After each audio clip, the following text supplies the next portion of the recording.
მოგესალმებით, ტელეკომპანია ბორჯომის ეთერშია გადაცემა კვირის ქრონიკა. მე ნინო ჯიქურაშვილი ვარ. მიმდინარე კვირის განმავლობაში განვითარებულ მნიშვნელოვან მოვლენებს დღეს გადაცემაში შევაჯამებთ.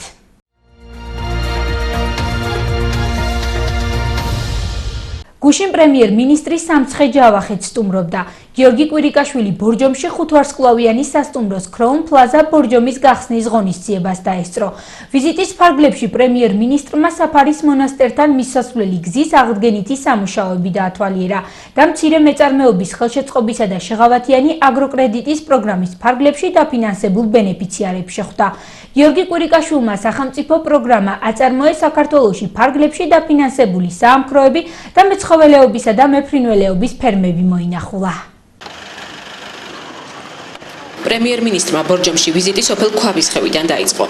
მან ქვაბისხევში თემურ მაისურაძის საწარმო მოინახულა. ამხანაგობა ჩუქურთმა ხეზე და მეტალოპლასმასზე მუშაობს. საწარმო მიკრო და მცირე მეწარმეობის ხელშეწყობის პროექტის ფარგლებში 15,000 ლარით დაფინანსდა. თემურ მაისურაძეს საწარმო რამდენიმე წლის წინ დაეწვა და მისი აღდგენა მხოლოდ ამ სახელმწიფო პროგრამის ფარგლებში შეძლო. ეს საწარმო გაუბედურებული, როგორც დაიწყო, მეხი დაეცა და სულ განადგურდა. ეს ყველაფერი მოგავარეთ. მარტო და ჩემი. ამ თანხაში რა ვიყიდე დაზღა დანადგარები, რომელიც დამწვარი მქონდა და საერთოდ მქონდა. ვიყიდე მანქანა, რომელიც ნამდვილად საჭიროა ჩვენი მუშაობისთვის, მასალების მოსატანად, შემდეგ ნაკეთობების წასაღებად და დასამონტაჟებლად კლიენტთან. და ვიყიდე აგრეთვე მეტალოპლასმასის გარფანჯების დაზგები. დამწვარი იყო ცეხი 3 წელიწადი და რა თქმა უნდა კლიენტი თავისთავად დაიკარგა. მაგრამ ეხლა გებულობენ რომ ცეხი აღვადგინე და მუშაობას ვიწყებ და დავიწყე მუშაობა უკვე ასე თუ ისე არის. მაგრამ იმედი გვაქვს რომ მოიმატებს და იქნება მუშაობა. გიორგი კვირიკაშვილის განცხადებით პროგრამა აწარმოეს საქართველოში გარდა იმისა, რომ ხელს უწყობს მიკრო და მცირე მეწარმეობის განვითარებას, სოფლებში აჩენს შემოსავლის წყაროს და ახალგაზრდებიც ნაკლებად ტოვებენ სოფელს. ახალგაზრდები უკვე ნაკლებად მიდიან ქალაქში აქედან და რჩებიან ადგილზე, რაც მე მგონი ძალიან მისასალმებელია. ეს პროგრამები გაგრძელდება. ეხლა მეორე ეტაპი არის დაწყებული. კიდევ 1600-მდე მიკრომეწარმე მიიღებს გრანტს, 3000-ზე მეტი გადამზადებას გაივლის. და აი ამ პროგრამების შედეგად იქ შეიძლება ასევე კოოპერაცია რომ სამი ერთად გაერთიანდეს და 15,000 ლარამდე აიღონ გრანტი და ეს ძალიან კარგი საშუალებაა განსაკუთრებით სოფლად, სადაც მართლა ბევრი ინიციატივიანი ადამიანია. ჩვენ ძალიან ბევრს ვივლით რეგიონებში, იმიტომ რომ ქალაქიდან შეიძლება ბევრი რამე სხვანაირად ჩანდეს. ადამიანებს როცა ხვდები, ესაუბრები, მათი პრობლემების შესახებ ისმენ, სხვანაირი შეგრძნება ჩნდება თვითონ მთავრობის წარმომადგენლებში. ისინი უფრო მეტად ითავისებენ იმას, თუ რა არის ყველაზე უფრო მნიშვნელოვანი და რა არის ნაკლებად მნიშვნელოვანი. პრემიერმა ბორჯომში 5 ვარსკვლავიანი სასტუმროც გახსნა. Crown Plaza ბორჯომი 2015 წლის დეკემბრიდან ფუნქციონირებს. სასტუმროში 200-ზე მეტი ადამიანია დასაქმებული და მათგან 95% ადგილობრივი კადრია. ეს სასტუმრო კიდევ ერთხელ უსვამს ხაზს ბორჯომის როგორც საქართველოსთვის ერთ-ერთი უმნიშვნელოვანესი ტურისტული მიმართულების მნიშვნელობას. ტურიზმი საერთოდ ჩვენი ქვეყნისთვის გახლავთ ყველაზე მნიშვნელოვანი სტრატეგიული დარგი.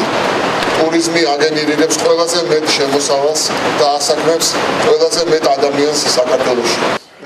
გიორგი კვირიკაშვილმა მინისტრთა კაბინეტის წარმომადგენლებთან და მოწვეულ სტუმრებთან ერთად სასტუმრო დაათვალიერა. სასტუმროში 101 ნომერია, ფუნქციონირებს 5 საკონფერენციო დარბაზი, საცურაო აუზი, ავსტრიული და ფრანგული წარმოების თერაპიის კაბინეტები, ფიტნეს დარბაზი და მაღალი კლასის სპა ცენტრი. უცბად მინდა გითხრათ, რომ როგორც ამ ქვეყნის მოქალაქე ვარ ნამდვილად სიამაყით ავსებული, რომ ასეთი თანამედროვე ევროპული სტანდარტების მაღალი ხარისხის 5 ვარსკვლავიანი სასტუმრო გაიხსნა რეგიონში, ბორჯომში. ეს რა თქმა უნდა კიდევ უფრო მეტ შესაძლებლობას მიცემს ამ ქალაქს განვითარებისთვის. თქვენ იცით, რომ ძალიან ბევრი ტურისტი ყავს ამ ქალაქს და ასეთი მნიშვნელოვანი ინფრასტრუქტურული პროექტები კიდევ ხელშეუწყობს განვითარებას. სასტუმროს მშენებლობაში სულ ჯამში 32 მილიონი დოლარის ინვესტიცია ჩაიდო. საინვესტიციო ჯგუფმა ბორჯომში უკვე შეიძინა სანატორიუმი ფირუზა და ყოფილი მეორე სკოლის შენობა. აღნიშნულ ობიექტებზე იგეგმება როგორც მაღალი კლასის, ასევე საშუალო სეგმენტზე გათვლილი სასტუმრო კომპლექსების მშენებლობა. პრეზიდენტმა 155 პატიმარი შეიწყალა. გიორგი მარგველაშვილმა გადაწყვეტილება შეწყალების საქმეთა კომისიის რეკომენდაციების საფუძველზე მიიღო. კომისიის ხდომა 21 და 23 თებერვალს ჩატარდა, სადაც 1178 პირის საქმე განიხილეს. ასეთი რამ არ ხდება. ამ 155 მსჯავრდებულიდან 105 მსჯავრდებული არის სრულად შეწყალებული, უბრალოდ საპატიმრო სასჯელისგან გათავისუფლებული, ისინი დღეს დატოვებენ საპატიმრო დაწესებულებას. 50 მსჯავრდებულის სასჯელი კი შემცირებულია სხვადასხვა ფორმით. ამ 105 მსჯავრდებულიდან, რომელიც დღეს დატოვებს საპატიმრო დაწესებულებას, 8 მსჯავრდებული არის ქალბატონი. სოფელ ადიგენში ორივე კონფესიის წარმომადგენლებისთვის ახალი საერთო სასაფლაო გაიხსნება. მუსლიმი და ქრისტიანი თემის სასაფლაოს საკითხზე შეთანხმდა. გამართულ შეხვედრას რეგიონის და მუნიციპალიტეტის წარმომადგენლები, სოფელ ადიგენის მუსლიმი და ქრისტიანი მოსახლეობა და სასულიერო პირები ესწრებოდნენ. ყველა მხარემ აღნიშნა, რომ კონფლიქტი ამოწურულია და სოფელ ადიგენში ორი კონფესიის წარმომადგენლების თანაცხოვრება ძველებურად გაგრძელდება. ამაზე პასუხისმგებლობა ადგილობრივმა მოსახლეობამ აიღო. დეტალები ნახეთ ჩემი კოლეგის რუსუდან გვარამაძის სიუჟეტში. ორდღიანი დაპირისპირების შემდეგ მუსლიმ და ქრისტიან თემს შორის შეთანხმება შედგა. სოფელ ადიგენში ორივე კონფესიის წარმომადგენლებისთვის ახალი საერთო სასაფლაო გაიხსნება, რომლის ერთ მხარეს მუსლიმები, მეორეზე კი ქრისტიანები დაიკრძალებიან. სასაფლაოს ორი შესასვლელი ექნება. გადაწყვეტილება მივიღეთ, რომ შეიძლება საფლავი იყოს ერთ ადგილას, ხოლო გაიმიჯნოს შუაში, შესასვლელი კონდეს ცალკ-ცალკეთ და ყველამ თავისი რელიგიური რიტუალით გაასრულოს თავისი მისვალებული. აქედან გამომდინარე, მე მაყოფილი ვარ დღევანდელი შეხვედრით. ვსხედით, ვისაუბრეთ ამ თემებთან დაკავშირებით და მივედით იმ გარკვეულ შეთანხმებაზე, რომელიც ადამიანურ და ღირსეულ მდგომარეობას შეიცავს, უშუალოდ ქრისტიანებისა და მართლმადიდებლების სახით. მივიღეთ ის გადაწყვეტილება, რაც ჩვენსა და მათ შორის მეგობრულ და დადებით გადაწყვეტილებად ითვლება. შეთანხმების შემდეგ ადგილობრივი ხელისუფლების წარმომადგენლებმა, სასულიერო პირებმა, მუსლიმმა და ქრისტიანმა მოსახლეობამ ის ტერიტორია დაათვალიერეს, სადაც საერთო სასაფლაო უნდა მოეწყოს. დღესვე ყველა მხარემ აღნიშნა, რომ კონფლიქტი ამოწურულია და სოფელ ადიგენში ორი კონფესიის წარმომადგენლების თანაცხოვრება ძველებურად გაგრძელდება. ამაზე პასუხისმგებლობა ადგილობრივმა მოსახლეობამ აიღო. მოგვარებულია. ამის შემდეგ გავაგრძელებთ ჩვეულებრივ ცხოვრებას ქრისტიანები და მუსულმანები. ეხლა ვიმყოფებით იმ ადგილზე, სადაც გამოიყო სასაფლაოს ადგილი. მიმდინარე მოვლენებზე პირველი კომენტარი სახელმწიფო რწმუნებულმა 2 დღის შემდეგ შეხვედრის დასრულებისას გააკეთა. აკაკი მაჭუტაძის შეფასებით, ინციდენტი ხელოვნურად მართული და პროვოცირებული იყო. საზოგადოებას აყენებდა უხერხულ მდგომარეობაში, ამ ორ კონფესიას აყენებდა უხერხულ მდგომარეობაში, ფაქტია რომ მართული პროცესი იყო ეს, მაგრამ გონიერი ადამიანები დასკდნენ მაგიდასთან, შეიკრიბნენ და რაც საუკუნეებით ნაკარნახები ჰქონდა ჩვენ თანაცხოვრება, იმ თანაცხოვრებაში გაგრძელდება ისევ ცხოვრება მომავალშიც. დაბა ახალდაბაში რეაბილიტირებული საბავშვო ბაღი გაიხსნა. შენობაში გარემონტ და ოთახები შეიცვალა, კარფანჯრები და ინვენტარი. სკოლამდელი აღზრდის დაწესებულება ახლა გარე ფასადის შეკეთებას საჭიროებს. დაბა ახალდაბაში რეაბილიტირებული საბავშვო ბაღი გაიხსნა. ბაღში 2 ჯგუფი ფუნქციონირებს და 60 აღსაზრდელი ირიცხება. შენობა წლების განმავლობაში სარემონტო სამუშაოებს საჭიროებდა. თქმა უნდა, შესავლები იყო ხელი გასარემონტებელი იყო. აი როგორც ხედავთ თქვენ, ყველაფერს შეეხო რემონტი. ეს ცალი მხარე ფუნქციონირებდა, აი ის მეორე მხარე არ ფუნქციონირებდა. მხოლოდ იყო გადახურული და ეხლა ის მთლიანად გარემონტდა, ის იქითა მხარე. საბავშვო ბაღში სარეაბილიტაციო სამუშაოები დაახლოებით 4 თვის განმავლობაში მიმდინარეობდა. მთლიანად გარემონტდა შენობის მეორე სართული. შეიცვალა კარფანჯრები, მოწესრიგდა სველი წერტილები, განახლდა ინვენტარი. 100.000 ლარი გამოიყო რეაბილიტაციისთვის მუნიციპალიტეტის ადგილობრივი ბიუჯეტიდან, ასევე სადღაც 15.000 ლარამდე დაждდა უკვე სრულად ინვენტარის შეძენა, სამზარეულო, სველი წერტილები, მაგიდების ეს ყველაფერი სულ ახალია, განახლებულია. ბაღში ასევე დამონტაჟებულია ცენტრალური გათბობის სისტემა. შენობა ახლა გარე ფასადის შეკეთებას საჭიროებს. სოფელ ყვიბიში სასმელი წყალი ისევ პრობლემად რჩება. სათავე ნაგებობაზე ჩატარებული სამუშაოებისა და საფილტრე ნაგებობის მშენებლობის შემდეგ ყვიბიში ისევ სასმელად უვარგისი წყალი მოდის. სოფლის რწმუნებული აცხადებს, რომ საფილტრე ნაგებობა ამჟამად ნახევარი დატვირთვით მუშაობს და აღნიშნული პრობლემაც სწორედ ამ ფაქტმა გამოიწვია. სოფელ ყვიბისის მოსახლეობა სასმელ წყალს ისევ წყაროებიდან ეზიდება. წყალი, რომელიც მათ ონკანებში მოდის, დასალევად უვარგისია. როგორც მოსახლეობა ამბობს, წყალი განსაკუთრებით წვიმის დროს იმყრევა. რომ თქვა, რომ დასალევად ვარგაშვილო არ ვარგა, იმიტომ რომ რა ვიცი მე ბასეინში ეპარებათ რამე რა არის ვერ გეტყვი. ხო და ისე დასალევათა და საჭმელი თვინებს დიდავს წყაროდა. დააყენეს, მაგრამ რა ვიცი არ ყოფნის ვერ ფილტრავს კარგათა თუ რა ხდება ვერ გეტყვი. რა შეიცვალა მღავი? მოდი გაჩვენებ კრასთან თუ შეიცვალა თქვენ თვითონ ნახეთ. ისე ნაგავი მოდის ზევიგე. ანუ ამხოლებულია ეს. მარა არის. როგორც ყვიბისის ტერიტორიული ორგანოს რწმუნებული ამბობს, ყვიბიში სასმელი წყლის პრობლემა საფილტრი ნაგებობის სრული დატვირთვით ამუშავების შემდეგ მოგვარდება. ჩაიდო 1 კილომეტრი 300 მეტრიანი 1300 მეტრიანი, ანუ ახალი პოლიეთილენის მილი 95-იანი. დამონტაჟდა ულტრათანამედროვე საფილტრო ნაგებობები, თუ არ ვწდები იტალიური წარმოების. ამ ეტაპში მუშაობს, მაგრამ ნახევარი დატვირთვით, რადგანაც შეძენის პროცესია კიდე ყალიბდება ახალი IP და ალბათ სრული დატვირთვით იმუშავებს სადღაც ერთ კვირაში, ალბათ 10 დღეში. მანამ ყველანაირად ჩამოყალიბდებით და შედეგით სახეზე იქნება. სათავე ნაგებობის გამართულად მუშაობის შემთხვევაში სასმელი წყლის პრობლემა ყვიბიში 400 ოჯახს უნდა მოეხსნას. სოფლის სხვა უბნები წყაროებიდან მარაგდება. რაც შეეხება შიდა ქსელს, მისი სრული რეაბილიტაცია ამ ეტაპზე არ იგეგმება. ტკბილი ტყუილი დიაბეტით დაავადებულებისთვის. მათვისაც დიაბეტი აწუხებს სავაჭრო ქსელებში დიაბეტური პროდუქტის ფართო არჩევანს თავაზობენ. თუმცა როგორც არასამთავრობო ორგანიზაციის მოკვლევამ და შემდეგ სახელმწიფო უწყების მონიტორინგმაც დაადასტურა, პროდუქტთა ნაწილი სულაც არ არის დიაბეტური. რას აკეთებს სახელმწიფო მომხმარებელთა უფლებების დასაცავად და რეალურად რომელი პროდუქტებია განკუთვნილი დიაბეტით დაავადებულთათვის. დეტალები ნახეთ ჩემი კოლეგის ეკატერინე მამამთავრიშვილის სიუჟეტში. მედიასა და მის მსგავსად დიაბეტით დაავადებულ მოქალაქეებს სავაჭრო ქსელები დიაბეტურ დიეტური პროდუქციის ფართო არჩევანს თავაზობენ. თუმცა როგორც ევროპის ფონდის მოკვლევამ აჩვენა, ბევრ პროდუქტზე აღნიშნული წარწერა უნებართვოდ არის დატანილი და რისკის ქვეშ მყოფი მომხმარებელთა ჯანმრთელობას კიდევ მეტი საფრთხის ქვეშ აყენებს.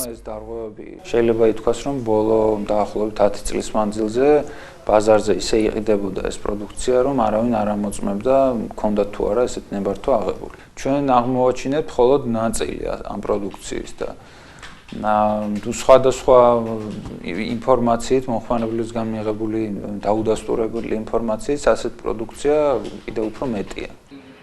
დიაბეტურ დიეტური პროდუქტის მონიტორინგის შედეგები საქართველოს რეგიონულ მაუწყებელთა ასოციაციამ სურსათის ეროვნული სააგენტოსგან გამოითხოვა. დოკუმენტის მიხედვით უწყებამ მსგავსი სახის კონტროლი მხოლოდ 2015 წელს დაიწყო.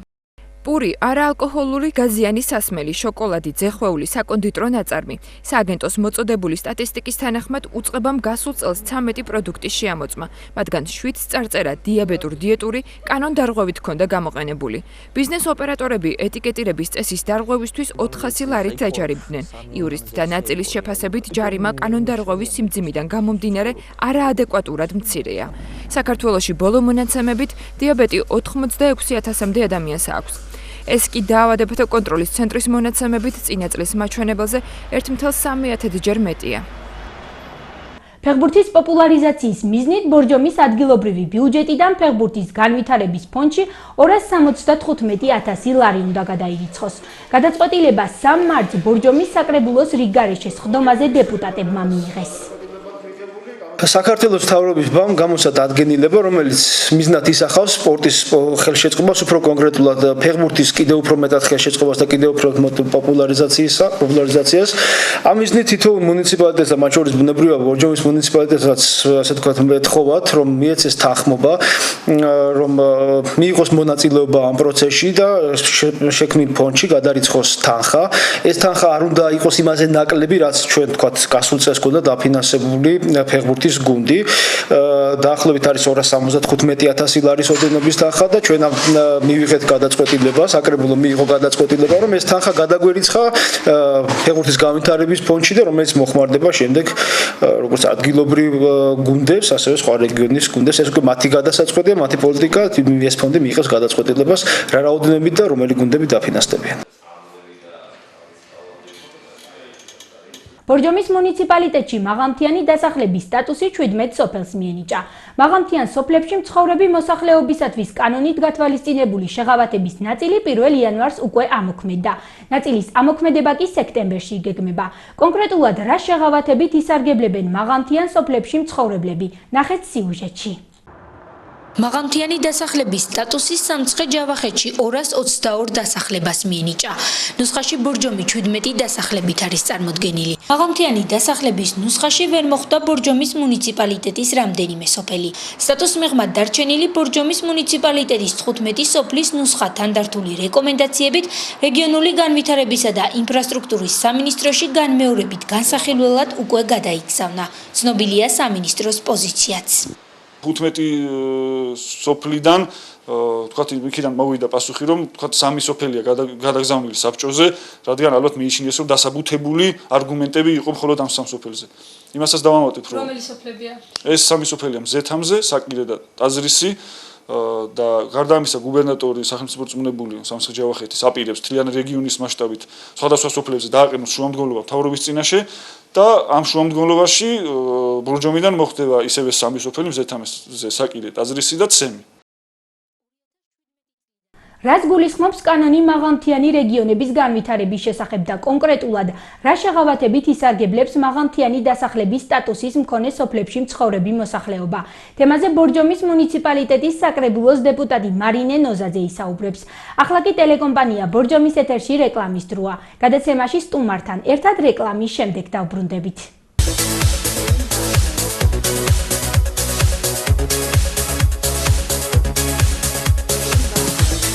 ადამიანისათვის კულტურა ცხოვრების განუყოფელი ნაწილია. განსაკუთრებით იმ ადამიანისათვის, რომელიც საკუთარ ცხოვრებას, ხელოვნებას უკავშირებს.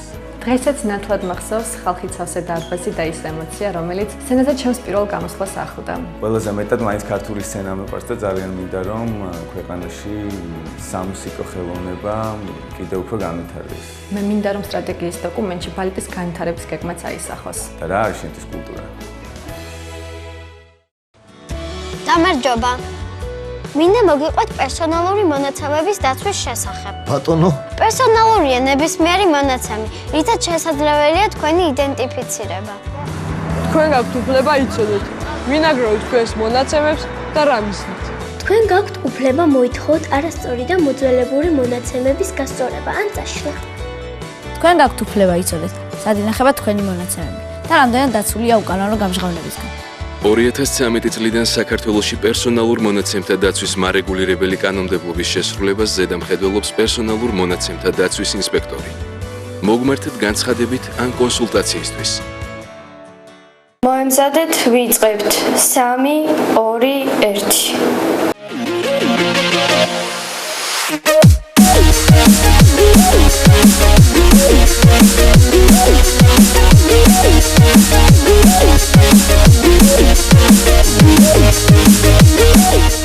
მოგესალმებით ახალგაზრდული ვიკენდი ახალი სახეებით. ჩვენ ყოველკვირეულად გაგაცნობთ საინტერესო ახალგაზრდებს. მე დღეს პირველად გავარ კამერასთან, ცოტა ნერვიულობ, მაგრამ იმედი მაქვს ჩემი დებიუტი წარმატებული იქნება.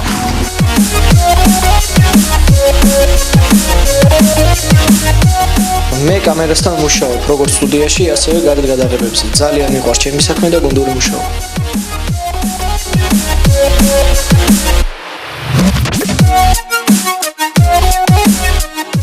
თეორიული კურსის გავლის შემდეგ პირველად მომიწია ინტერვიუს აღება. ჟურნალისტობა დიდი პასუხისმგებლობა ყოფილა.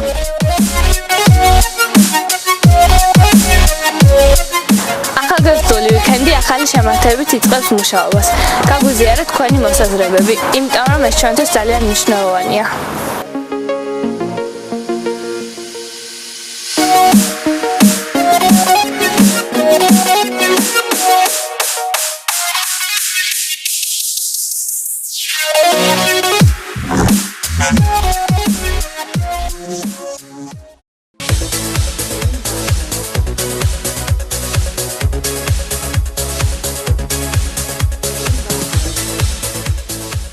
ჩვენ კვლავ ეთერში ვართ და გადაცემას სტუმართან ერთად ვაგრძელებთ. ბორჯომის მუნიციპალიტეტის რამდენ სოფელს მიენიჭა მაღალმთიანი დასახლების სტატუსი და კონკრეტულად რა შეღავათებს ითვალისწინებს კანონი მაღალმთიანი რეგიონების განვითარების შესახებ. ამ საკითხებზე სასაუბროდ კვირის ქრონიკაში ბორჯომის მუნიციპალიტეტის საკრებულოს დეპუტატი მარინე ნოზაძე მოვიწვიეთ. მოგესალმებით ხალბატონო მარინე, მადლობას გიხდით გადაცემაში მონაწილეობისათვის. მოგესალმებით ნინო. რა ნიშნით მოხდა მაღალმთიანი დასახლების სტატუსის მქონე სოფლების შერჩევა და კონკრეტულად რა მოთხოვნებს უნდა აკმაყოფილებდეს დასახლება, რომ აღნიშნული სტატუსი მიენიჭოს? აქ გათვალისწინებული იყო უმეტესად ზღვის დონიდან სოფლების დაშორება, სიმაღლე, იყო ინფრასტრუქტურა როგორია დაშორება ცენტრიდან, როგორია მიწების რაოდენობა ერთ სულ მოსახლეზე რამდენი მიწას ფლობს. იყო აგრეთვე შობადობა, იყო მიგრაცია გათვალისწინებული, იყო საშუალო ასაკი გათვალისწინებული. ყველაზე მთავარი რაც იყო, ეს იყო ზღვის დონიდან დაშორება სოფლების და ამდენად ბორჯომის რაიონიდან 17 სოფელს მიენიჭა მაღალმთიანი სტატუსი და სტატუსის გარეშე დარჩა კიდევ რამდენიმე სოფელი. როგორც თქვენ აღნიშნეთ, სტატუს მიღმა რამდენიმე სოფელი დარჩა. თქვენი აზრით, რატომ ვერ მოხდა ბორჯომის სოფლების გარკვეული რაოდენობა მაღალმთიანი დასახლების ნუსხაში და რა რეაგირება მოჰყვა ამ ფაქტს ადგილობრივი ხელისუფლების მხრიდან? მოგეხსენებათ, ბორჯომის რაიონის ძალიან ბევრი სოფელი დარჩა სტატუსის მიღმა, ის სოფლებიც, რომლებიც აკმაყოფილებდნენ კრიტერიუმს, რომ იყვნენ ზღვის დონიდან საკმაოდ მაღალ სიმაღლეზე დაშორებულები და მის მეზობლად მდებარე სოფლები შევიდა აი ამ სტატუსის მქონე გახდა. ეს იყო დგვარი, რომელიც მაღალმთიანი სოფლის სტატუსი მიენიჭა, საკირე, ტაძრისი არანაკლებ სიმაღლეზეა და ის არ მოხვდა ამ სტატუსში. და მინდა გითხრათ, რომ ძალიან დიდი გულისტკივილი და ძალიან დიდი შეშფოთება გამოიწვია როგორც ადგილობრივი მოსახლეობის, ისე საკრებულოს დეპუტატების მიერ. მე ამ საკითხზე საკრებულოს ხდომაზე ინიციატივით შევედი, რომ შექმნილიყო სამუშაო ჯგუფი და ბორჯომის რაიონის კიდევ არა მარტო ტაძრისი და საკირე, იყო კიდევ მზეთამზეცემი და ძალიან ბევრი სოფლები, 15 სოფელი შეირჩა კიდევ ამ კომისიამ ძალიან კარგად იმუშავა და მე მაქვს საშუალება ახლა დიდი მადლობა გადაუხადო კომისიის თითოეულ წევრს, მოიძიეს ძალიან კარგი ინფორმაციები და ვიმუშავეთ ძალიან მონდომებით. მე მინდა მოსახლეობას უთხრა, რომ ბორჯომის ადგილობრივი თვითმმართველობა არ არის ისე გულხელდაკრეფილი. კანონი, რომელიც გამოიცა, ჩვენ გვინდოდა, რომ ჩვენ მოსახლეობას შეხებოდა და რაღაცა შეღავათი ქონოდა. ამიტომ თავს ძალა დავატანეთ, ეს თავის ძალა დატანება ნამდვილად არ არის ჩვენ მოსახლეობას მომსახურებით, ვიმუშავეთ და კიდევ 15 სოფელი შევიტანეთ. გავუგზავნეთ ჩვენ შრომდგომლობის წერილი გავამზადეთ საკრებულოზე და გადაუგზავნეთ გამგეობას.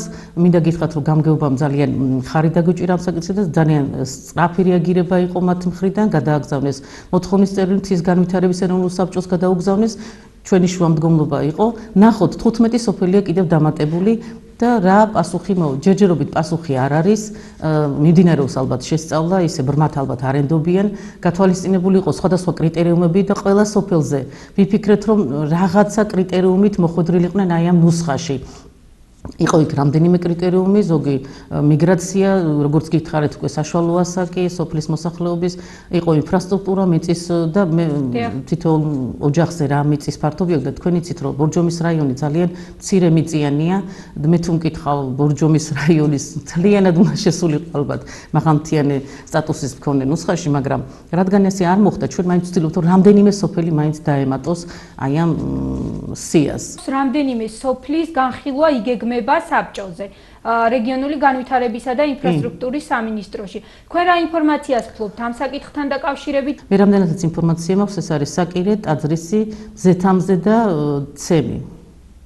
ეს ინფორმაცია ნამდვილად არსებობს და შეიძლება კიდევ დაემატოს, არ ვიცი, როგორ გადაწყდება, რა პასუხს მივიღებთ. საბოლოო გადაწყვეტილება ცნობილი როდის იქნება, თუ გაქვთ ინფორმაცია? საბოლოო გადაწყვეტილება ჯერ არ ვიცით, ჩვენ არ გვაქვს ინფორმაცია როდის იქნება, მაგრამ ალბათ ძალიან მალე იქნება და იქნება თუ არა საბოლოო გადაწყვეტილება, მე უახლოეს ყისიერად რეაგირებას მოვახდენ და იმ სოფლებში, სადაც შეხვედრებიც მქონდა, ვიყავი, მე თვითონ ვაცნობებ იმ სოფელს, მოხდებიან თუ არა, ვახარებ, ასე ვთქვათ. დაგვიფასდება ის შრომა, რაც ჩვენ გავწიეთ.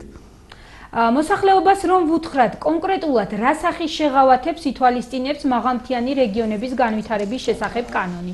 როგორც ვიცით, შეღავათების ნაწილი 1 იანვრიდან უკვე ამოქმედდა, ნაწილის ამოქმედება კი სექტემბრიდან იგეგმება. აი ამის შესახებ რომ ვისაუბროთ, რა შეღავათებზეა საუბარი.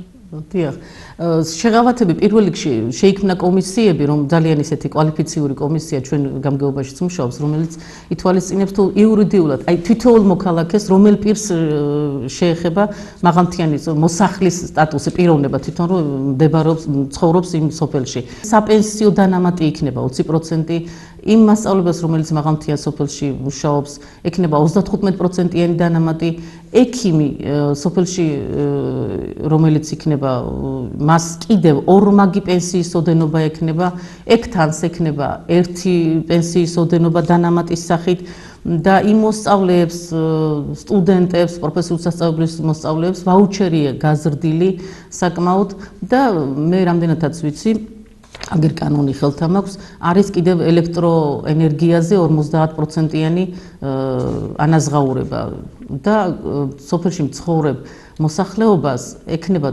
შეშით, აი გათბობის საშუალებებზე ძალიან დიდი დახმარება ექნებათ იმ მაღალმთიან სოფლების მოსახლეობას. და ძალიან ბევრია კიდევ ისეთი, რომელსაც მე ვფიქრობ კიდევ ალბათ ცვლილებებიც იქნება ამ კანონში. და შეიძლება კიდევ ძალიან ბევრი შეღავათები იყოს.